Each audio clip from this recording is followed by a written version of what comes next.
Shalom, today's December 5th, and we're in day 426 of the war here in Israel. And the two main items here in the newspapers that Israelis are reading this morning, and one of them is regarding a hostage deal that is approaching. And the Egyptians are suggesting military presence of the IDF in Gaza during the ceasefire in Gaza.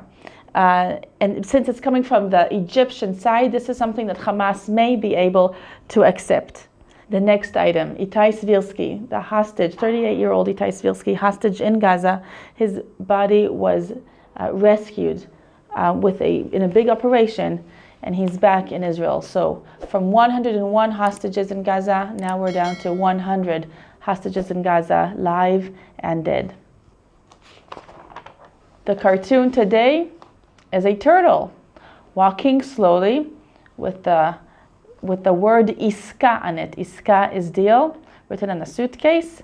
And the headline up here is Hitkadmut Mashmautit, significant progress. So this is what we in Israel are feeling like. I can understand this, that every little tiny step towards any hostage deal, we're calling it significant progress. The hostages is a hot topic in Israel still. There's a lot of activity around it. There are chairs, vigils, yellow chairs, yellow ribbons, people still standing with the pictures and photos and asking the government to bring them back home now. Also, the message has been turned a little bit to asking for forgiveness. You see the word slicha on signs. Slicha shelo achzarnu etchem. We're sorry that we haven't been able to bring you home. And this is part of the ongoing war. Even though there's a ceasefire in the north and perhaps a ceasefire soon in Gaza, the hostages are not back home, and 100 hostages are still in Gaza. Ha'Iska chozeret leshulchan hadiunim. Here, the deal is returning to the discussion table. Israel b'milchama, Israel at war.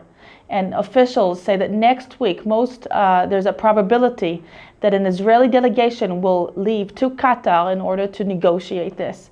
And the plan is this, a ceasefire in Gaza for 60 days, in which Tzahal, the IDF, will be able to stay in Gaza, and the IDF will also withdraw from the Rafah crossing. Just 1 week after the ceasefire will begin, then the gradual release of live hostages will happen. In return, Israel will release hundreds of terrorists from Israeli prisons. Israel will also lehagdil et hasiyua humanitari. Israel will increase the humanitarian aid.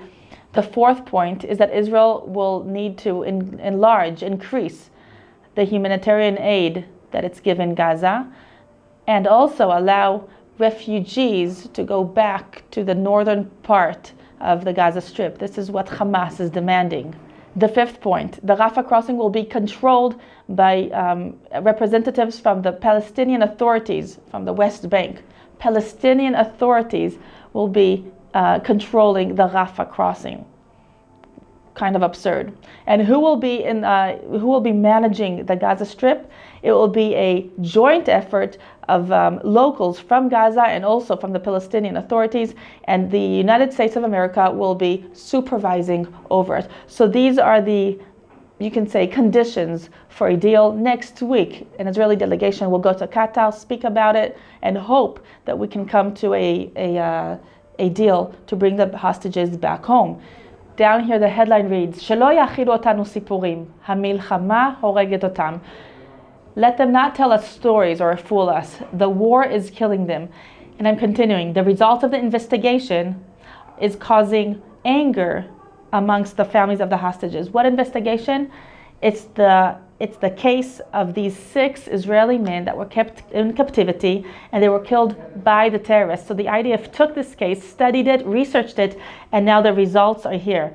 It says, according to the investigation, the 6 men were shot dead by the terrorists that were holding them, probably as a response to the IDF Air Force bombings in the area that hit one of the infrastructures close to the tunnels in which these 6 men were staying in. This attack nearby was approved by the IDF. It was well planned. It was aiming at Hamas battalion commanders. It happened on February 4th, and these men were found dead by the IDF only in June. The IDF did not know about the presence of these hostages in the nearby tunnel. And yesterday, the IDF spokesperson showed and explained what kind of tunnel and what conditions these 6 specific hostages were staying in. It's a tunnel that's not meant for a long stay. It's a transfer tunnel. It takes you from one place to another. So it's 100 meters long. You cannot really stand up straight in it. It is a mattress-wide width, and a few cans were found in it. Of course, the weapons of the terrorists were found in it, but one of the hostage families says, we were distraught seeing the tunnel and the inhumane conditions our hostages were held in. The suffering that our hostages are going through, and some of them are still going through them, this is a pesha neged ha'enoshut. It's a crime against humanity in the worst level. When you hear about the results of this investigation, it's easy to understand that the most imminent topic or thing we must do is to save as many as we can of those hostages that are left alive. And on the left here, we read about the body of Itai Svirsky that was returned yesterday to Israel. It was rescued in a very secret operation by the security forces of Israel. Here he is, 38 years old, living in Tel Aviv. He went down to Be'eri on October 7th to visit his parents that live in the Gaza envelope. His parents were killed on that day, and he was kidnapped and later killed as well.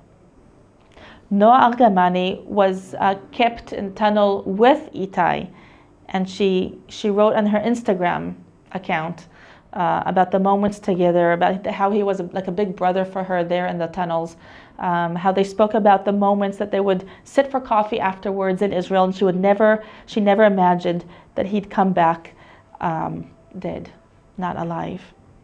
And she thanks him. Toda lecha al kol rega bazman ha'meshutaf shelanu yachad. Thank you for all the time together we spent together in the tunnels. May their memory be blessed, and really may the families find some sort of comfort that can let them continue to live in a somewhat normal way. One before the last, the next headline is this: Irgunei haredifa, the persecution organizations. About 1,000 IDF soldiers are in danger of being arrested when they're not in Israel. And this is because one of the organizations called Hind Rajab Fund, that is an anti-Israeli organization that is accusing IDF soldiers for war crimes and pesha neged enoshut, crimes against humanity, based on videos that they uploaded to their social media. Some of these IDF soldiers are now in South America. 3 of them are in Amsterdam. One of them is a reserves officer that escaped Cyprus right now back to Israel in the fear of being arrested. So this is a huge complaint filed by the Hind Rajab Fund to the International Criminal Court in The Hague against 1,000 soldiers. And they have proof that these IDF soldiers have broken the international law. One of the soldiers that is now in South America, he says he's not concerned. He says, when I saw my name on the blacklist, it really just made me laugh. He says they do not have proof for anything. A picture in Gaza, half of the population in Israel has a picture in Gaza from Gaza. I'm not concerned from any arrest. I also hold an American passport. I'm not concerned one little bit. We read the opinion of Gadi Ezra, who is a reserve fighter in the IDF and the paratroops, and he says there's a danger in the picture because these are innocent pictures of the IDF soldiers that they're taking these pictures, but they're given to interpretations, and that is what is being done. So the advice of an expert of international and military law, he says, I suggest that whoever is taking part in the fighting and in the war, do not upload any videos to your social media, and who has already uploaded, just erase them. Do not have any footage of what you're doing on the social media. So this is what looks like the Hague effect. Now, not only on leaders, but also on the soldiers themselves. And something good to end with, it says, Poretz derech, way breaker. המסע של רועי לקבע במג"ב, the journey of רועי for more permanent service in border control service in the IDF. So he's special needs. He was enlisted with a few others as part of a integration plan of integrating special needs with the IDF. And just before the war had started, he was released, but he fought to go back into the military, and he got it. So right now he's back serving with his fellow soldiers. We see a picture here with Jerusalem in the background.